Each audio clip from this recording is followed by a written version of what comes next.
ఛత్తీస్గఢ్ బీజాపూర్ ఎన్కౌంటర్లో మృతుల సంఖ్య అయితే పెరిగింది. దానికి సంబంధించిన బ్రేకింగ్ న్యూస్ చూస్తున్నాం. ఇప్పటి వరకు 13 మంది మావోయిస్టులు అయితే మృతి చెందినట్లుగా తెలుస్తోంది.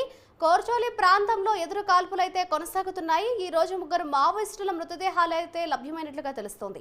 నిన్న ఉదయం నుంచి భారీ ఎన్కౌంటర్ అయితే కొనసాగుతోంది. ఎన్కౌంటర్లో పాల్గొన్నారు డిఆర్జీ అలాగే సిఆర్పీఎఫ్ కోబ్రా దళాలైతే.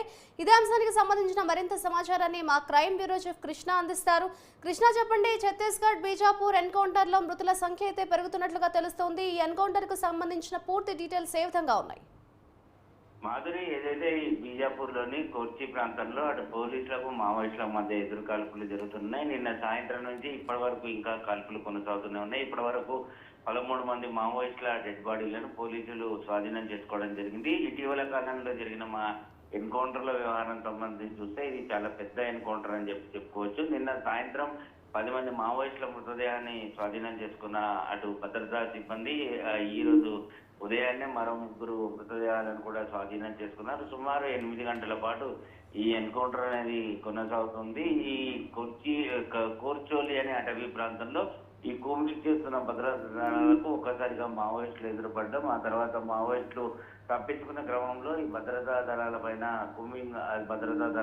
కాల్పులు జరపడంతో అటు భద్రతా సిబ్బంది కూడా ఇటు డిఆర్జీ, సిఆర్పీఎఫ్, కోబ్రా బెటాలియన్స్ అంతా కూడా అలాగే వీరితో పాటు బెస్తర్ బెటాలియన్లు వీళ్ళందరూ కలిసి కూడా ఈ కాల్పులకు తిరిగి అంటే ప్రాణరక్షణ కోసం వీరు కూడా కాల్పులకు పాల్పడ్డారు.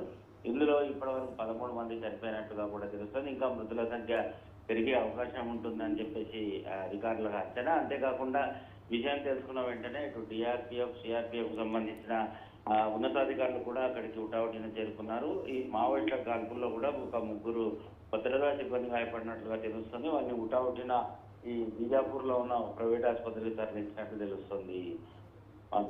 అయితే కృష్ణ, నిన్న ఉదయం నుంచి కూడా ఈ భారీ ఎన్కౌంటర్ ఆపరేషన్ అయితే కొనసాగుతున్నట్లుగా తెలుస్తుంది. ఇంకా ఎంత సమయం వరకు ఈ ఆపరేషన్ అయితే కొనసాగే అవకాశం ఉంది అని అనుకోవచ్చు అంటారు?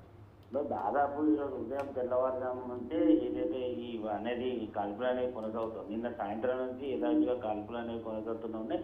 కోంబింగ్ ఆపరేషన్ అనేది కూడా ఇంకా అధికారులు పట్టు వీడకుండా ఇంకా కొనసాగిస్తూనే ఉన్నారు. ఇందులో ఈ డిఆర్జీ, ఆ తర్వాత సిఆర్పీఎఫ్, కోబ్రా బెటాలియన్, బెస్సార్ బెటాలియన్ అంతా మొత్తం ఈ అటవీ ప్రాంతాన్ని అంతా చుట్టుముట్టి ఇంకా కాల్పులు అనేవి జరుగుతూనే ఉన్నాయి. ఇంకా అదుపులోకి అయితే రాలేదు అని చెప్పేసి ఉన్నతాధికారులు కూడా చెప్తున్నారు. మరో 2 గంటల పాటు ఈ ఆపరేషన్ కొనసాగే అవకాశం ఉంటుంది. అలాగే మావోయిస్టుల మృతదేహాలు కూడా పెరిగే అవకాశం ఉంటుంది అని చెప్పేసి అధికారులు చెప్తున్నారు. ఈ అటవీ ప్రాంతంలో ఉన్న గిరిజనులందరినీ కూడా సురక్షిత ప్రాంతానికి తరలించడం కూడా జరిగిందని వారి సమాచారం వెల్లడించారు. Right, thank you Krishna.